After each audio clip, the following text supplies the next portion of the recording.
भक्ती चालू आहे ना तुमची? हो चालू आहे. रामकृष्ण हरीचा मंत्र चालू आहे ना? हो चालू आहे. दत्त महाराजांचा, आपल्या कुलस्वामींचा, आपल्या ग्रामदेवतांचा, तुम्हाला जे सांगितलं तुमचं चालू आहे. हो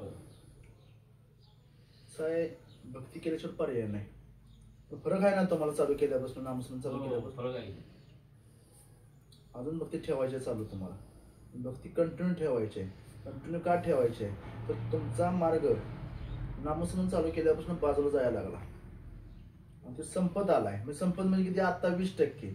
अजून तुम्हाला कमीत कमी 4 ते 5 वर्ष कंटिन्यू नामस्मरण ठेवायचं आहे. ते किती मिनिटं? 10 मिनिटं. मग कुणाचं आहे तुम्हाला माहित आहे? रामकृष्ण हरीचा आहे, दत्त महाराजांचा आहे, गोस्वामींचा आहे, आपल्या ग्रामदेवतांचा आहे.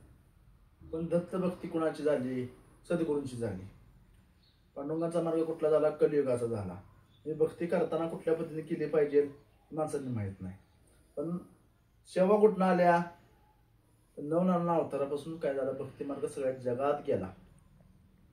त्यात नरसिंहनाथ महाराज आहेत, गोरक्षनाथ महाराज आहेत, कानिफनाथ महाराज आहेत, सरपटनाथ महाराज आहेत, रेवणसिद्ध महाराज आहेत, आपला अनेक गुरुवर आहेत. मग त्यांची भक्ती करताना ते संताचा मार्ग म्हणजे गुरु शिष्याचं नातं कशासाठी केले तयार? तर कलियुगासाठी. कलियुगाची भक्ती कोणाची आहे? तर पांडुरंगाची आहे. पांडुरंग कोण आहे? तर हरी आहे. हरी कोण आहे? कृष्ण आहे. कृष्ण कोण आहे? राम आहे. राम म्हणजे कोण आहे? ही अनेक कृष्ण अवतारच आहेत.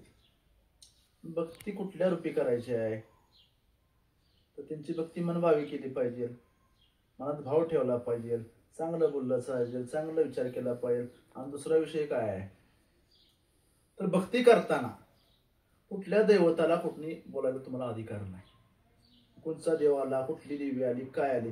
जसं ब्रह्मा विष्णू महेश, तसं लक्ष्मी माते, पार्वती माता आणि सरस्वती माता यांचा अवतार आहे धारण. लक्ष्मी माता कोण आहे? तर जगातली आता तीच सीता माता आहे, तीच रुक्मिणी माता आहे, तिचा अवतार लक्ष्मी मातेचा आहे. मग आदिशक्तीमध्ये पार्वतीचा अवतार कोणाचा आला? अयल्लमा देवी आहे, मायक्का देवी आहे, संधीची आहे, जजची आहे, येडामाय आहे, कळंबा देवी आहे, दुर्गा माता आहे, संतोषी माता आहे. या सगळ्या देवांची रूपं आली. मग त्यांची जी भक्ती करते ती भक्ती करताना मनभावी करायची, अर्धी भक्ती नाही करायची. मग कोणाला कसं असतं? भक्तीपोटी कोणाला संचार आलेला असतो, कोणाचं म्हणजे वारं म्हणतात त्याला. वारं कोणाचं कधी बंद आहे, कोणाचं चालू आहे, कधी नाही.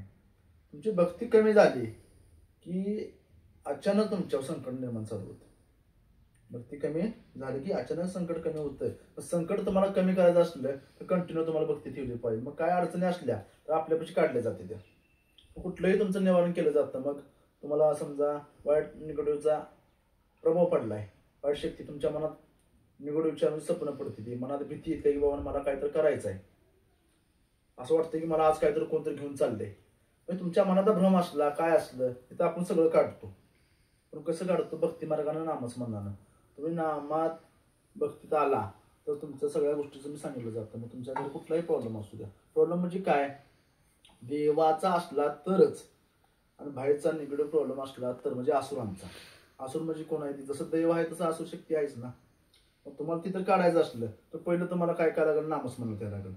जसं जसं तुमची भक्ती वाढेल तसं तुमचा मार्ग निघून जाईल. ते मार्ग काढण्यासाठी तुम्हाला काय करायला लागेल?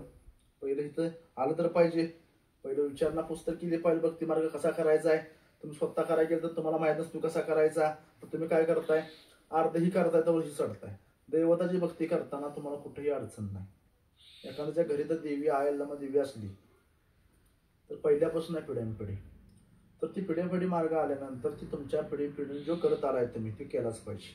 जे सवष्ण आहे त्याचं काय असेल ती जुना रूढीप्रमाणे आलेलं जे आहे ते तुम्हाला केलं पाहिजे. पण त्यातून तुमची इच्छाच आहे बाबा मला एखादा, आम्हाला शाकाहारी व्हायचं आहे आणि आम्हाला खरे आंबील आहे. खरे आंबील तुम्ही कसं आहे? सगळ्यांनी सोडा मांसाहार घरातल्याने. आदिशक्तीला सुद्धा म्हणून सांगू शकता की आता आम्ही काय झालूया? गोडवं झालोय, आम्हाला देता येत नाही तुला. मग तुम्ही चांगला राहिला की देवी पण तुम्हाला आशीर्वाद देतेच ना. पण तुम्ही काय करणार? खाणार. आणि भक्ती मार्गात सांगणार देवाला असलं कसं चालतं, कसं चालतं. मग तुम्ही पण खायचं बंद करा ना. तुम्ही खाताय म्हटल्यावर त्यांचं जे राखण आहे दैत्य कोण म्हटलं जातं ते जुन्याप्रमाणे आलेलं आहे.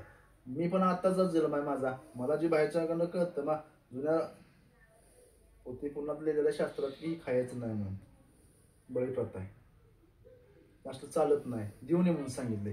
पण देऊ नका म्हणून सांगितले, पण का देऊ नका ही कोणीच सांगू शकलं नाही. अजून कोणच सांगू शकत नाही. पण भक्ती मार्गात ताकद आहे, नामच मनात ही ताकद आहे. ती कुठं तर जी भक्ती करशील तुम्ही तुम्हाला कळेल. भक्ती आता सांगतो तुम्हाला याला देवीची कशी करायची.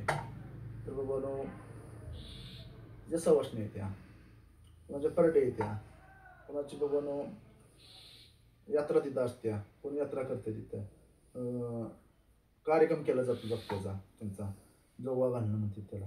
पण तुम्ही तिथं जर बंद केलं असलं तुम्हाला साहजिकच त्रास होणार आहे. ते कोप कशाचा आहे, नवस कशाचा आहे, काय बोललंय ते सगळं माझ्यापाशी काढलं जातं. तुम्हाला काढायसाठी जर हे करायचं असलं तर इथं अवश्य घेऊ शकता तुम्ही आणि इथं तुमचा मार्ग करू शकता. रामकृष्ण हरी.